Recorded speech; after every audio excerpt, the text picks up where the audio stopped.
नमस्कार दोस्तों, स्वागत है आप सभी का लर्न विदाउट हेजिटेशन में। हम पढ़ रहे हैं 11th class mathematics chapter first, जिसका नाम है सेट या समुच्चय। आज हम बात करेंगे वेन डायग्राम या वेन आरेख क्या होता है, उसको किस प्रकार लिखा जाता है, वेन डायग्राम की आवश्यकता क्यों पड़ी और उसको विभिन्न एग्जाम्पल से सहायता से हम समझने का प्रयास करेंगे। चलिए शुरू करते हैं।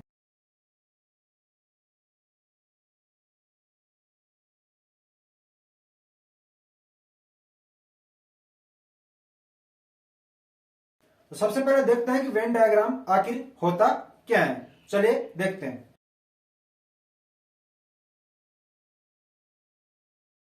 तो वेन डायग्राम या वेन आरेख दोनों का इंग्लिश में बोलते हैं वेन, वेन हिंदी में और इंग्लिश में भी वेन ही है। आरेख का मतलब होता है डायग्राम। डायग्राम यानी कोई भी चित्र, ठीक है। तो वेन डायग्राम वेन आरेख क्या होगा वो हम समझेंगे। तो समुच्चयों के मध्य स्थित संबंधों को, अगर हम समुच्चय की बात कर रहे हैं तो समुच्चय में वेन डायग्राम क्या यूज आएगा। जो हमारे समुच्चय दिए हुए होंगे उनको एक दूसरे के बीच में संबंध दर्शाने के लिए हम जिस आरेख के द्वारा उनको दर्शाते हैं या जिस आरेख का हम उपयोग करते हैं उन्हीं को हम वेन डायग्राम बोलते हैं। अब देखते हैं इसकी परिभाषा क्या है कि समुच्चयों के मध्य स्थित संबंधों को आरेखों के द्वारा यानी कि चित्रों के द्वारा या फिर डायग्राम के द्वारा निरूपण करने का जो तरीका है या विधि है उसी को हम वेन आरेख बोलते हैं। तो वेन आरेख क्या हुआ, जब हम समुच्चय देखते हैं, समुच्चय और उपसमुच्चय, तो उनके बीच जो संबंध है उनको दर्शाने का जो तरीका है डायग्राम के द्वारा, डायग्राम या चित्रों के द्वारा उनको दर्शाने का तरीका है, उसी को हम बोलते हैं वेन डायग्राम। ये वेन कहां से आया इसमें समझे। ये वेन आरेख का नाम अंग्रेजी तर्कशास्त्री था एक जॉन वेन, उसके नाम पर इसका नाम रखा गया है। तो हम इस डायग्राम में या फिर वेन आरेख में किन चित्रों को लेंगे, किन डायग्राम को लेंगे, आयत और वृत्तों को लेंगे। जिनमें आयत जो होता है वो हमारा सार्वत्रिक समुच्चय को निरूपित करेगा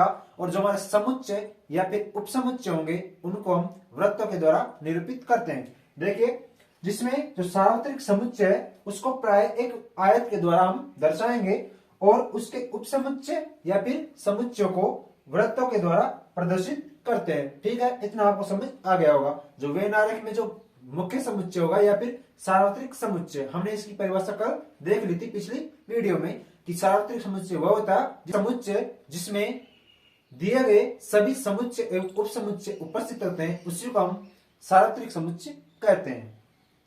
तो वेन आरेख में समुच्चय के अवयवों को उनके विशेष समुच्चय में लिखा जाता है, यानी कि जो हमारे पास समुच्चय उपस्थित होता है उसमें उस अवयव को उसी में रखेंगे जिसमें वो उपस्थित है। ठीक है, तो वेन डायग्राम देखते हैं एग्जाम्पल की सहायता से कि किस प्रकार इनको बनाते हैं और इनको किस प्रकार निरूपण किया जाता है। चलिए देखते हैं। जैसे हमने एग्जाम्पल लिया है, माना यू का मतलब है यूनिवर्सल सेट या फिर सार्वत्रिक समुच्चय। हम इसमें कोई भी एक सार्वत्रिक समुच्चय होगा उसको हम आयत के द्वारा निरूपित करेंगे। तो जो सार्वत्रिक समुच्चय है वो हमने माना समुच्चय किसका, 1 से लेके 10 तक की संख्याओं का समुच्चय। ठीक है, उसी प्रकार हमने एक समुच्चय लिया, इसका क्या होगा, ये उप समुच्चय होगा। तो ए इसका उप समुच्चय कोई भी जिसमें अवयव उपस्थित हैं 2, 4, 6, 8, 10, जो कि सभी के सभी अवयव इसी में उपस्थित है। तो ये हमारा सार्वत्रिक समुच्चय हो गया और ए इस सार्वत्रिक समुच्चय का उप समुच्चय हो चुका है। ठीक है, तो अब इसको वेन डायग्राम या फिर वेन आरेख के द्वारा किस प्रकार लिखेंगे देखते हैं। तो हमारा यू है, इसको तो हम लिखेंगे किसके द्वारा, आयत के द्वारा। तो सबसे पहले हम आयत बनाते हैं एक। तो आयत कैसा होता है हमारा, जिसकी आमने सामने की भुजाएं क्या हो, बराबर हो। ठीक है, तो इस प्रकार से हम इसको बना सकते हैं कुछ इस प्रकार से। तो ये हो गया हमारा आयत। तो इसको हम यू नाम देंगे। यू या तो आप अंदर लिखो या फिर यहाँ पर बाहर लिखो, कोई बात नहीं है। तो हम इसको अभी अंदर ले रहे हैं। ठीक है, तो यू को हमने माना है सार्वत्रिक समुच्चय। ये हो गया पूरा सार्वत्रिक समुच्चय का सेट या फिर वेन डायग्राम के द्वारा सार्वत्रिक समुच्चय को हमने दर्शा दिया है। तो पहले क्या करेंगे, जो हमें समुच्चय दिया उसको बनाएंगे इसमें किसके द्वारा, वृत्त के द्वारा। तो समुच्चय है इसका उपसमुच्चय या फिर समुच्चय है 2, 4, 6, 8, 10, तो इसको किसके द्वारा निरूपित करेंगे, वृत्त के द्वारा। तो वृत्त बनाया हुआ, तो वृत्त हो गया हमारा, ये लीजिए हमने वृत्त इसमें बना दिया है। ठीक है, कुछ इस प्रकार से हमने वृत्त बनाया जिसका नाम दे दिया क्या है, ए। तो ये हमारा ए है। तो इसमें कौन कौन से एलिमेंट है पहले उनको लिखेंगे। कितने हैं, 2, 4, 6, 8, 10। तो ये इसके विशेष एलिमेंट है किसके, समुच्चय ए के। तो ये इसी में उपस्थित होंगे। इसी में उपस्थित होने का मतलब है इसी में आपको इनको लिखना पड़ेगा। तो इसमें लिखेंगे हम समुच्चय कितना उपस्थित है, इसमें अवयव है 2, 4, 6, 8 और 10। तो ये तो हो गए इस ए के सभी एलिमेंट जो कि इसमें उपस्थित है। अब चूंकि जो ए के एलिमेंट है वो यू में भी उपस्थित है, जो इसमें जो हमने आयत बनाया है वो इस वृत्त के बाहर बनाया है। इसका मतलब है जो हमारा वृत्त है ये वृत्त इस आयत के अंदर ही है, यानी कि इस वृत्त में जो भी एलिमेंट उपस्थित है वो इस आयत में भी उपस्थित है, जो कि क्या है हमारा सार्वत्रिक समुच्चय। ए का समुच्चय में जो अवयव है उनको हमने दर्शा दिया है ए में। अब जो बचे हुए हैं हमारे वो किसमें आ जाएंगे, सार्वत्रिक समुच्चय में, यानी कि वृत्त से बाहर आएंगे। वो इसमें तो नहीं है लेकिन इसमें है। तो कौन कौन से बचे? अब एक बच गया तो एक को हम यहां लिखेंगे, 2 इसमें आ गया, 3 बचा, 3 को हम यहां लिख सकते हैं, 4 आ गया, 5 को हम यहां लिखेंगे, 6 आ गया, 7 को हम इधर लिख देंगे, 8 आ गया और 9 को हम इधर लिख देंगे। ये लीजिए।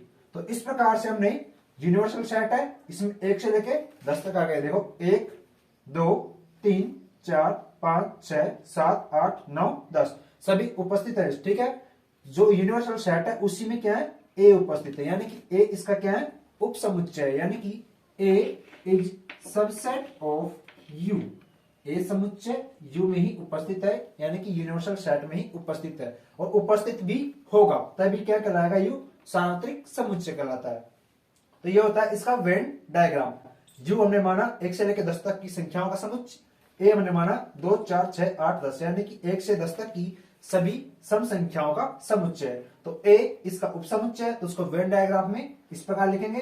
तो यू को तो हम लिखेंगे आयत के द्वारा और जो हमारा समुच्चय दिया होगा उसको हम वृत्त के द्वारा लिखेंगे और इस वृत्त में इस सभी एलिमेंट आएंगे। ठीक है, इन एलिमेंट को वृत्त से बाहर नहीं लिख सकते क्योंकि ये सभी ए में उपस्थित है। हालांकि एक इसमें उपस्थित है यू में, लेकिन इसमें जो जो एलिमेंट है वो इस वृत्त में ही आना चाहिए। तो ये होता है इसका विशेष समुच्चय।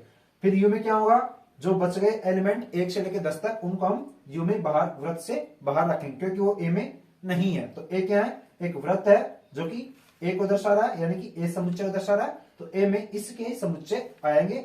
बाकी जो बचे समुच्चय है 1, 3, 5, 7, 9 ये सभी यू में आएंगे, यानी कि वृत्त से बाहर आएंगे। इतना आपको समझ आ गया होगा। अब चलते हैं नेक्स्ट एग्जाम्पल पर। दूसरा एग्जाम्पल है, हमने माना है यूनिवर्सल सेट वही 1 से 10 तक की संख्याओं का समुच्चय, जिसमें ए क्या है, 1 से 10 तक की सभी सम संख्याओं का समुच्चय, और बी में क्या है 4, 6, 10 यानी कि 3 अवयव उपस्थित हैं। ठीक है, बी हमारा 4, 6, 10 3 संख्याओं का समुच्चय। तो हम इसको वेन डायग्राम में कैसे लिखेंगे, तो हम सबसे पहले तो यू को क्या बनाएंगे, एक आयत बनाएंगे, यानी कि आयत के द्वारा हम यूनिवर्सल सेट को दर्शाते हैं, ये हमने देख लिया है। तो पहले सबसे पहले आयत बनाएंगे एक बढ़िया सा, तो इसको हमने नाम दिया यू। फिर देखिए सबसे पहले क्या बनाएंगे, हम बी बनाएंगे, जिसमें कम उपस्थित है अवयव 1, 2, 3 है, लेकिन ये सभी अवयव हैं इसके वो किसमें है, बी ए में है। बी के सभी अवयव ए में उपस्थित हैं। तो सबसे पहले हम बनाएंगे बी को। तो एक छोटा वृत्त बनाएंगे, ये लीजिए हमने बना दिया एक छोटा वृत्त, इसका नाम दे दिया हमने बी। तो इसमें जो जो उपस्थित है एलिमेंट उनको इसी में लिखेंगे। ठीक है, तो क्या है 4, 6, 10, तो इसमें एलिमेंट हो जाएंगे 4, 6 और 10। ठीक है, 3 एलिमेंट इसमें उपस्थित है। अब चूंकि जो बी है वो किसमें उपस्थित है, ए में, तो ए को ए ऊपर बनाएंगे, किसके ऊपर, इसी के ऊपर, यानी कि जो बी है वो इसमें उपस्थित होगा। तो ए क्या होगा, ए हमारा ये दूसरा वृत्त होगा जो कि इसके ऊपर बनेगा, क्योंकि इस वृत्त में ये दूसरा वृत्त उपस्थित है, यानी कि बी ए में ही उपस्थित है, क्योंकि 4, 6, 8 इस 4, 6, 10 इसी में उपस्थित है। तो ये इसका उप समुच्चय हो गया, तो इसलिए हम इसको अंदर बनाएंगे इसके। तो इस वृत्त का नाम हो जाएगा ए। तो ये हमारा ए समुच्चय है, ये वृत्त दूसरा ए समुच्चय को निरूपित कर रहा है, ये छोटा वाला जो वृत्त है वो बी समुच्चय को, जो कि बी ए का उप समुच्चय को भी दर्शा रहा है। तो यहाँ पर जो बी में एलिमेंट है वो तो कितने 4, 6, 10, यानी कि 4, 6, 10 ये तो आपको पहले से ही उपस्थित है। तो बचे क्या 2, 8, तो क्या बचा 2, तो 2 हम यहां लिखेंगे और यहां लिखेंगे हम 8। ठीक है, तो अब हो गए पूरे 2, 4, 6, 8, 10, 2, 4, 6, 8, 10।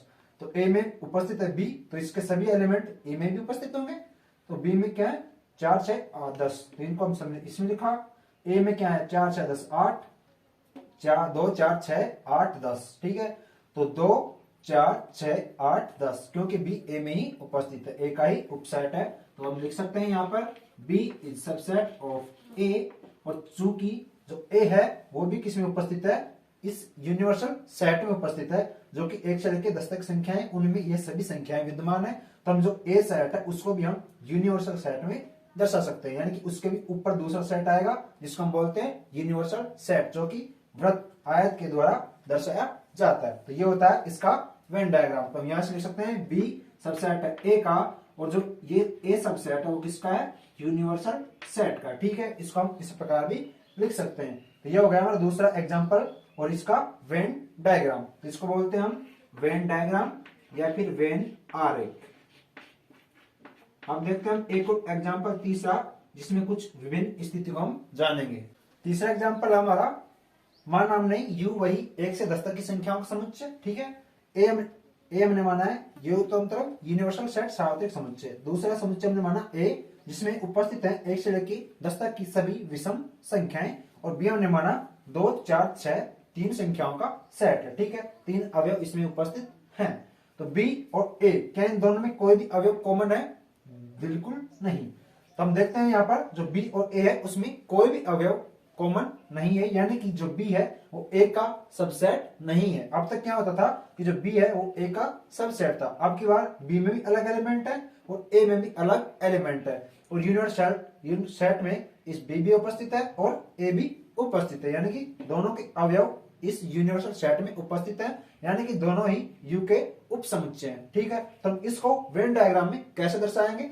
तो सबसे पहले आयत के द्वारा हमने यू को दर्शा दिया, यानी कि यूनिवर्सल सेट को दर्शा दिया। अब क्या करेंगे, क्योंकि ए में कोई भी अवयव बी में उपस्थित नहीं है और बी का भी कोई भी अवयव ए में उपस्थित नहीं है, तो हम क्या करेंगे, दो समुच्चय दिए हुए हैं, इनको हम उप समुच्चय किसके, यू के, तो इनको हम किससे लिखते हैं, वृत्त के द्वारा वेन डायग्राम बनाएंगे। तो इसका अलग वृत्त होगा और इसका अलग वृत्त होगा, और दोनों में कोई भी कॉमन नहीं है, तो दोनों वृत्त कैसे होंगे, अलग अलग होंगे। तो एक वृत्त हम बनाएंगे इधर की साइड, दूसरा वृत्त बनाएंगे इस तरफ। तो एक वृत्त हमने बनाया ए और दूसरे का नाम दिया बी। ये तो हो गया हमारा ए वृत्त और ये हो गया बी वृत्त, जो कि ए समुच्चय को दर्शा रहा है और बी वृत्त बी समुच्चय को दर्शा रहा है। तो ए के अंदर क्या क्या एलिमेंट है, 1, 3, 5, 7 और 9। तो कुछ इस प्रकार से इनको दर्शाया जाता है बिंदी, और उसके साथ उस समुच्चय उस एलिमेंट का लिखा जाता है जो कि उपस्थित होता है किसमें, ए में। अब क्या है, बी में कौन कौन से हैं, तो बी में है 2, 4 और 6। ठीक है, तो ए में ये एलिमेंट उपस्थित है, बी में ये एलिमेंट उपस्थित है। अब चूंकि यू क्या है, 1 से 10 तक की संख्याओं का समुच्चय है, तो ए में तो यू है उसमें क्या क्या बच गया, इसमें देखो यू में क्या क्या आएगा, 1 इसमें आ गया, 2 इसमें आ गया, 3 इसमें आ गया, 4 इसमें आ गया, 5 इसमें आ गया, 6 इसमें आ गया, 7 इसमें आ गया और 8 इसमें नहीं है कहीं पर भी। तो 8 को हम यहाँ पर दर्शा सकते हैं, तो 8 ये हो गया, 9 इसमें आ गया और 10 यहाँ पर हम दर्शा सकते हैं। तो ये हो गया हमारा इन समुच्चयों का वेन डायग्राम, जिसमें यू के द्वारा यूनिवर्सल सेट, ए के द्वारा इस समुच्चय को दर्शा दिया वृत्त के द्वारा और बी को दर्शा दिया इस वृत्त के द्वारा।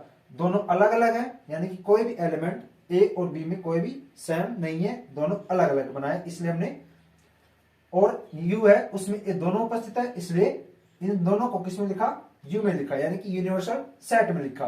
तो यहां पर जो बी है वो सबसेट नहीं है किसका, ए का, और ए भी सबसेट नहीं है किसका, बी का।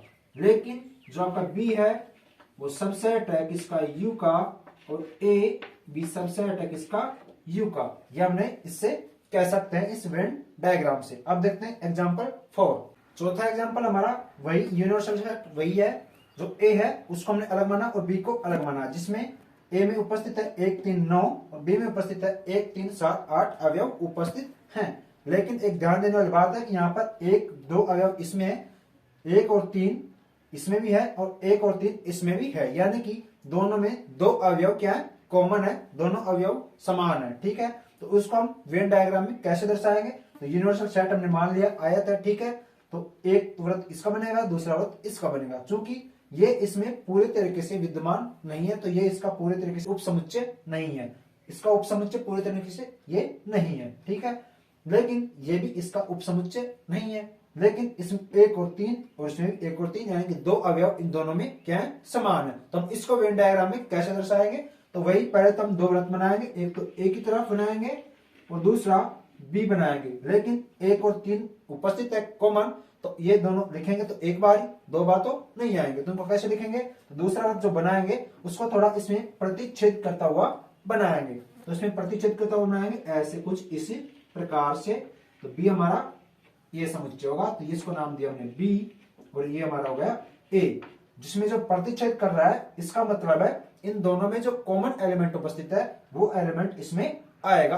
तो इसमें कौन आएगा, जो समान एलिमेंट होंगे दोनों में। तो 1 और 3 है, तो इसमें लिखेंगे हम 1 और 3, इन दो एलिमेंट को इसमें लिखेंगे 1 और 3 को, और जो बाकी ए में बचे हुए एलिमेंट है वो इसमें आएंगे, और जो बी में बचे हुए एलिमेंट है वो इधर आएंगे। तो ए में क्या है, फिर 9 उपस्थित है, 1 और 3 तो इसमें आ गया, तो बचा क्या 9, तो इसमें आएगा यहाँ पर 9, और बी में क्या है 1 और 3 इसमें आ गया, इधर बचा क्या 7 और 8, तो इधर आ जाएगा 7 और 8। अब बचे एलिमेंट किसमें आ जाएंगे, बाहर, इन वृत्त से बाहर यूनिवर्सल सेट में।